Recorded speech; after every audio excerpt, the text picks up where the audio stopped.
ہم آگے چلتے ہیں. اس پہ تو میں کئی دفعہ بیان کر چکا ہوں نماز کے بارے میں. اب اگلا جملہ اللہ نے فرمایا وفی اموالہم حق للسائل والمحروم. یہ بہت اہم آیت ہے. قرآن نے جہاں بھی نماز کا تذکرہ کیا روکھڑا خرچ کرنے کا لازمی تذکرہ کیا. اس کا مطلب یہ ہوا کہ اللہ کو کنجوس نمازی بالکل بھی پسند بولو نہیں.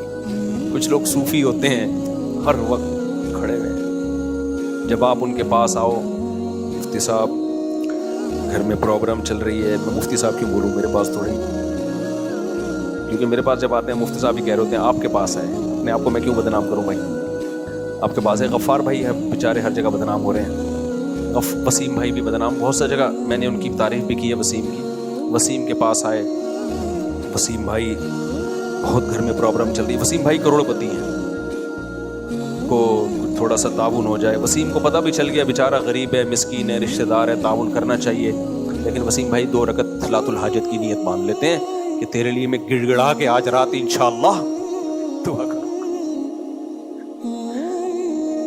ارے وسیم بھائی میری اماں بیمار ہے, پیسے دینے, آپریشن کرانا ہے.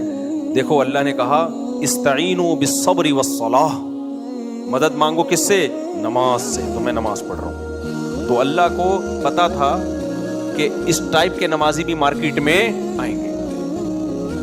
دعا کا موقع, دعا تو کرنی چاہیے لیکن اسباب بھی تو اختیار کرنے چاہیے نا. اگلے کی ٹانگ ٹوٹ گئی ہے, پیسے لگا سکتے ہو لیکن دعا سے جوڑنے کی کوشش میں لگے ہوئے ہو آپ. نماز پڑھ کے جڑ جائے گی وہ.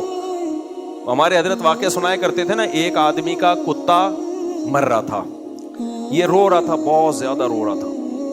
کسی نے پوچھا کیوں رو رہا ہے؟ کہہ رہا ہے یار میرا اتنے سالوں سے کتا پالا ہوا ہے, مر رہا ہے, مجھے اس سے بہت محبت ہے.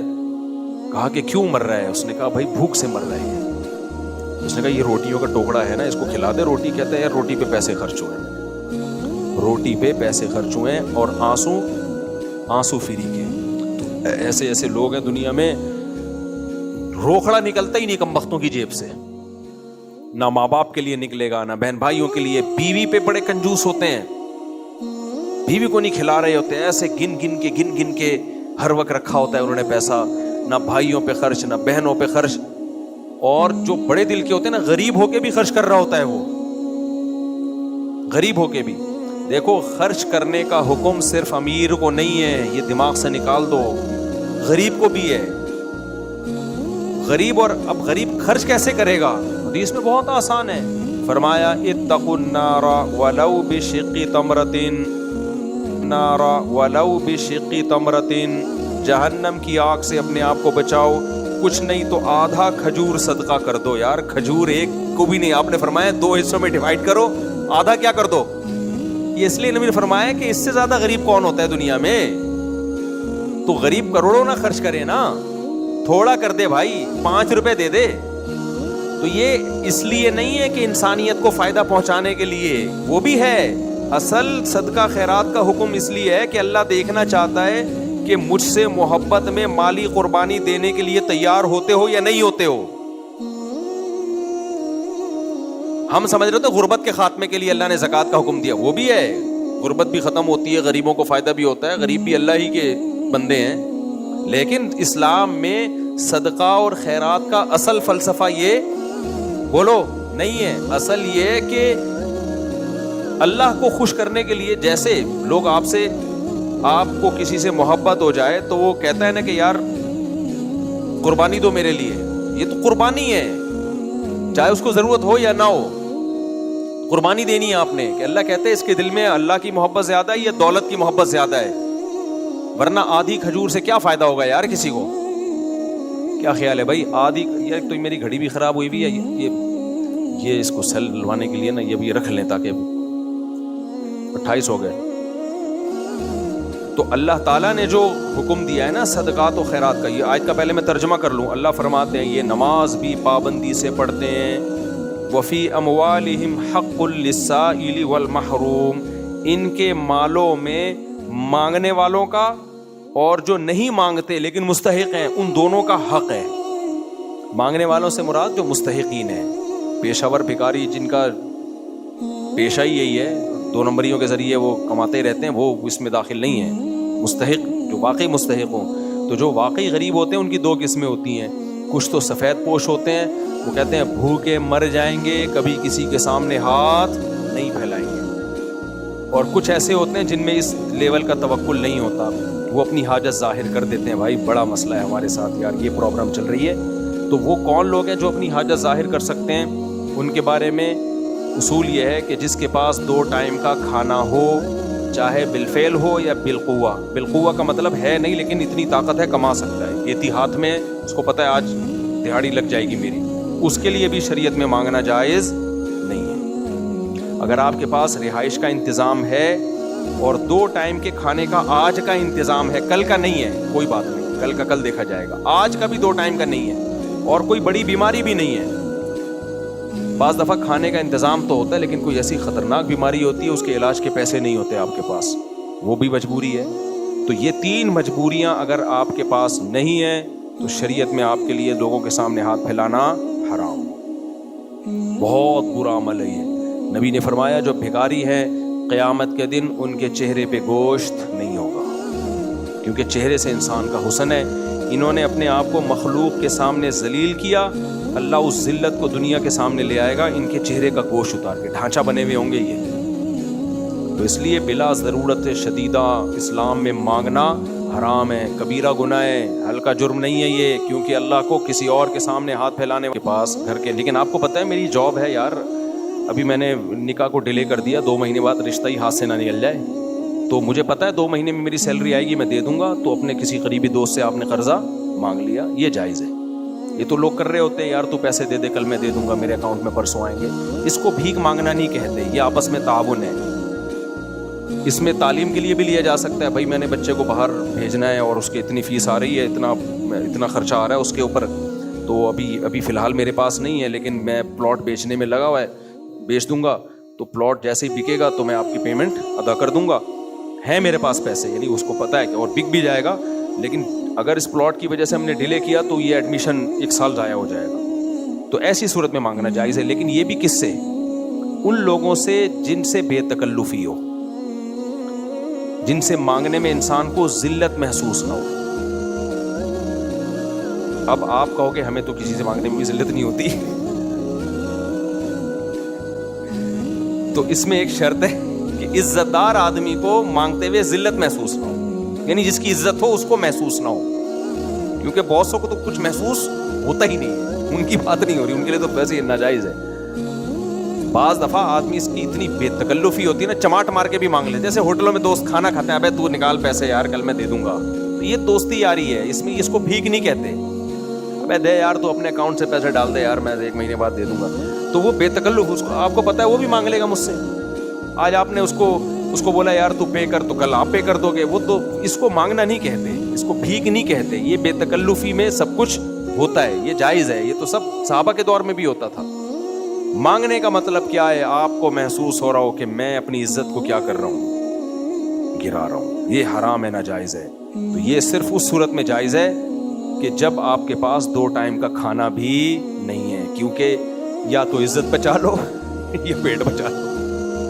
لیکن یہاں بھی کیا ہے کہ جو سفید پوش ہوتے ہیں, جن میں کامل درجے کا توکل ہوتا ہے, وہ کہتے ہیں بھوک سے مر جاؤ میرے بھائی, ہاتھ ہم نے نہیں پھیلانا. لیکن پھر اللہ ان کو مرنے نہیں دیتا, تھوڑا سا ان کو اللہ آزماتا ہے, پھر رزق کے دروازے کھولتا نہیں ہے, توڑتا ہے. لیکن اس کے لیے بہت آزماتا ہے اللہ تعالیٰ. تو بعض لوگ کیا ہوتا ہے کہ وہ اپنا گیٹ اپ ایسا رکھتے ہیں کہ بھیک مانگ نہیں رہے ہوتے. لگ رہا ہوتا ہے کہ آج جامعۃ الرشید میں چندے کی بات چل رہی تھی نا, میں نے جامعہ والوں کو بولا کہ آپ لوگوں نے ایسا سیٹ اپ بنایا ہوا ہے کہ کوئی اس سیٹ اپ پہ چندہ نہیں دے گا. حالانکہ حالات بیچاروں کے بہت, کوئی بھی ڈونر ہونا تو جامعہ کے ساتھ تعاون کریں. تو پھر انہوں نے ایک ویڈیو بنوائی بڑی انگلش ٹھیش پش قسم کی نا, جامعہ تھوڑی ٹھیش پش کر کے. میں نے کہا اس پہ بھی نہیں دے گا کوئی. لوگوں کی ایک نفسیات ہے, لوگ کہتے ہیں رو غریب بن کے دکھاؤ. پھر ایک طالب علم تھا, ہمارے تو سینکڑوں طلبہ ہیں نا, تو ایک مجھے نظر آیا, مسکین سا نا, گردن بھی اس کی تھوڑی سی نا اندر کو تھوڑی سی دسی ہوئی ہے. میں نے کہا یہ بالکل چندے کے لیے, میں نے کہا یہ صحیح لگ رہا ہے مجھے. طلبہ ہنس رہے تھے, جو آج آخری کلاس تھی بخاری کی, ہنس بھی بہت رہے تھے طلبہ. میں نے کہا یہ ہنستا بھی روتا ہوا لگتا ہے. تو سوچو روتا ہوا کیسا لگے گا یہ. میں نے کہا جب یہ ہنس رہا ہوتا ہے نا ایسا لگتا ہے رو رہا ہے. اس کی روتے ہوئے کی ویڈیو میں نے کہا ڈالو, میں اپنے چینل پہ ڈالوں گا کہ یہ حالات ہیں. میں نے کہا دیکھو دے دن دن چنتا ہی چند. تو بے تکلف تھا, وہ بھی ہنس رہا تھا. جس سے بے تکلف ہی نہ اسے ایسا مذاق ٹھیک نہیں ہے. تو طلبہ تو اپنے عشاء کے بچوں کی طرح ہوتے ہیں, وہ تو خوش ہوتے ہیں ایسے مذاق سے. خیر کچھ ہوتے ہیں ایسا لگتا ہے. تو بھیک مانگنے کا ایک طریقہ تو یہ ہے, آپ مانگیں. ایک طریقہ یہ گیٹ اپ ایسا بنا کے رکھیں کہ انسان کا دل چاہے بھائی اس کو کچھ پیسے دے دو, کوئی کپڑے خرید لے. یہ بھی کیا ہے, غلط ہے میرے بھائی. جیسے ہو ویسے نظر آؤ یار, جیسے ہو ویسے نظر آؤ. اپنی حاجت کس کے سامنے ظاہر کرو, اللہ کے سامنے. تو ہوتا یہ کہ اگر آپ میں استغنا آ گیا نا کہ بھائی مر جاؤں گا بھیک نہیں مانگوں گا, تو اللہ آزماتا تو ہے, لیکن دولت کے پھر دروازے ٹوٹتے ہیں, کھلتے نہیں ہیں. اتنا اللہ نوازتا ہے, کیونکہ اللہ کہتا ہے جس نے اپنے آپ کو میرے سامنے جھکایا, مخلوق کے سامنے نہیں جھکایا, میں کیسے چھوڑ دوں گا بھائی اس کو. پھر اللہ میں اور حقیقی خدا میں اور جھوٹے خداؤں میں فرق کیا ہو گیا پھر.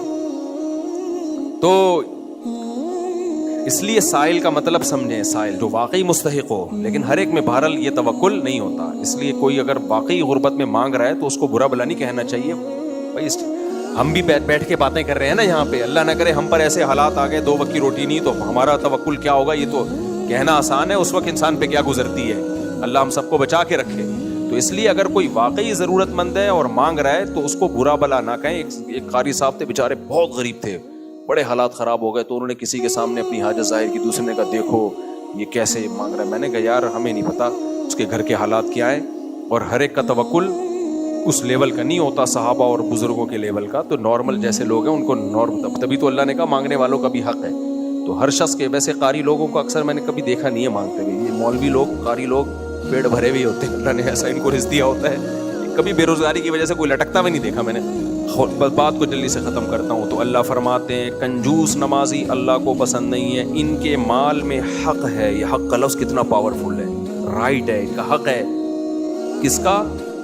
غریبوں اور مسکینوں کا حق ہے. یہ حق کا لفظ اللہ نے اس لیے استعمال کیا کہ یہ جب ان کو پیسے دیتے ہیں تو ایسے جیسے کسی سے انہوں نے مزدوری کروائی, کام لیا اور اس کی سیلری دے رہے ہیں, تنخواہ دے رہے ہیں. یعنی ان کو پتا ہے کہ یہ تو ہم نے ان کو دینا ہی دینا ہے. اللہ نے ہمیں زیادہ دیا ہی اس لیے تاکہ ہم سوسائٹی کے غریبوں اور مسکینوں کا خیال کریں. یہ اللہ نے ہمیں دیا اس لیے. اس میں اور بھی بہت اہم پوائنٹ کی باتیں ہیں جو اگلے بیان میں انشاءاللہ میں بتاؤں گا. آج کل زکوٰۃوں کا بھی بڑا غلط استعمال ہو رہا ہے. بہت سی تنظیمیں زکوٰتیں, وہ غریبوں کے علاوہ انہوں نے اتنا زکوٰۃ کے مفہوم میں عموم پیدا کر دیا ہے. اس زکوٰۃوں سے بزنس کلاس کے سفر بھی ہو رہے ہیں. کہتے ہیں فی سبیل اللہ جہاں بھی چاہے زکوٰۃ خرچ کرو دین کی تبلیغ کے لیے. پھر تبلیغ میں تو یہ بھی داخل ہے, آپ بزنس کلاس میں امریکہ جا رہے ہو تو زکوٰۃ لے کے بزنس کلاس میں امریکہ جا رہے ہوتے ہیں. بزنس کے اس میں یہ بھی داخل ہے, ہم نے بھی ریکارڈنگ کرنی ہے تو جو ہے نا اس کے لیے اس اسٹینڈرڈ کا کیمرہ چاہیے, تو زکوٰۃ میں وہ کیمرہ بھی, اس کیمرے میں بھی زکوٰۃ استعمال ہو رہی ہے. پھر یہ راستے میں جتنا کھانے پینے کا ہوٹلنگ ہے, ہم چونکہ تبلیغ کے لیے جا رہے ہیں تو ہوٹل کا خرچہ بھی کس سے ہو رہا ہے؟ زکوٰۃ سے. وہ کہتے ہیں بھائی فی سبیل اللہ میں ہے نا سارے, ہم کوئی اپنی نانی کے گھر تھوڑی آ رہے ہیں ملنے کے لیے. یہ بھی آج کل ایک بڑا مسئلہ ہے. جبکہ زکوٰۃ کے بارے میں نبی نے کیا فرمایا؟ یؤخذ من اغنیائہم وترد الی فقرائہم, مالدار سے لی جائے گی, غریب کو دی جائے گی. تو اس طریقے جب فی سبیل اللہ کا مفہوم آپ اتنا عام کر لو گے تو غریبوں کے پیٹ سے نوالا چھین لو. اس لیے تبلیغ میں خرچ کریں لیکن زکوٰۃ نہیں. زکوٰۃ تبلیغ میں خرچ نہیں ہونی چاہیے. سمجھ رہے ہو کہ نہیں سمجھ رہے؟ ہمارا یہی موقف ہے اور احناف کا بھی یہی موقف ہے, اور یہی دلائل کی دنیا میں بھی مضبوط موقف ہے. کبھی دلائل تو میں پھر بعد میں کبھی دوں گا, لیکن اس موقف پر عمل نہ کرنے کا نتیجہ کیا نکل رہا ہے کہ وہ تو بہت بڑا لوگوں کا ایک سرمایہ, اربوں کھربوں کروڑوں روپے کا, وہ مبلغین کی جو ہے نا کھانے پینے پہ. مثال کے طور پر میں امریکہ جاؤں دورے کرنے کے لیے اور میں آپ سے زکاتیں لے کے جاؤں کہ یار میں فی سبیل اللہ جا رہا ہوں اور میری نیت بھی یہی ہے کہ دین کی دعوت کا کام کروں گا, تو زکات لوں میں. اور پھر میں کہوں میں چونکہ بیگم کے بغیر نہیں جا سکتا اور میرے بچوں کے بغیر میرا دل نہیں لگتا, تو فی سبیل اللہ میں یہ بھی داخل ہے نا کہ میں جا رہا ہوں تو میری جتنے لوازمات ہیں وہ بھی جائیں, تو میرے 18 بھی میرے ساتھ چلے گئے. یہ 18 نہیں 2-4 چلے گئے, چلو تو 2-4 میرے ساتھ چلے گئے. پھر وہاں ہم نے ہوٹل بک کرایا, پھر وہاں رہ رہے ہیں, پھر جب بھوکا تو نہیں رہوں گا, وہاں کھانا بھی کھا رہے ہیں ہم. تو یہ ساری چیزیں آج کل بعض اسکالرز یہ کر رہے ہیں کہ سب کے لیے, سب چیزوں کے لیے زکوٰۃ لے رہے ہیں, ٹی وی چینل بھی زکوٰتوں سے چل رہے ہیں. تو یار یہ اتنا پیسہ تو غریب تو بیڑا غرق ہو گیا نا. قرآن تو غریبوں کو بہت زیادہ فوکس کر رہا ہوتا ہے. ہمارے ایک استاد سے کسی نے کہا پھر دین کی تبلیغ کیسے ہوگی؟ تو انہوں نے کہا دین کی تبلیغ اتنی کرو جتنی اللہ نے اجازت دی ہے. غریبوں کے منہ سے نوالا چھین کے اللہ کو تبلیغ بھی کروانی ہے اور اللہ کو ان غریبوں کو بھی خیال کرنا ہے. ایسا ہی ہے جیسے آپ کے گھر میں بچہ بھوک سے مر رہا ہو اور دوسرا بیٹا سال کے لیے تبلیغ کے لیے جا رہا ہو, تو باپ کیا کہے گا, بیٹا پہلے اس کو کھلا لے پھر چلا جا. تو باپ تو سب کو دیکھے گا نا, وہ کہے گا دین بھی پھیلے لیکن میرے بچے بھوک سے بھی نہ مریں. تو اس لیے جو آج کل اسکالرز آ رہے ہیں زکاتیں لے کے دین کی تبلیغ پہ خرچ کر رہے ہیں, ہم آپ کی نیت پہ شک نہیں کر رہے, نیت اچھی ہے آپ کی, لیکن بھائی اس سے غریبوں کے منہ کے نوالے چھن رہے ہیں. غربت کتنی دنیا میں جہاں غریب ہیں وہ تو بہت زیادہ غریب ہیں, تو یہ ان کا حق ہے, ان کی پیٹ میں جانا چاہیے. یہ اللہ تعالیٰ عمل کی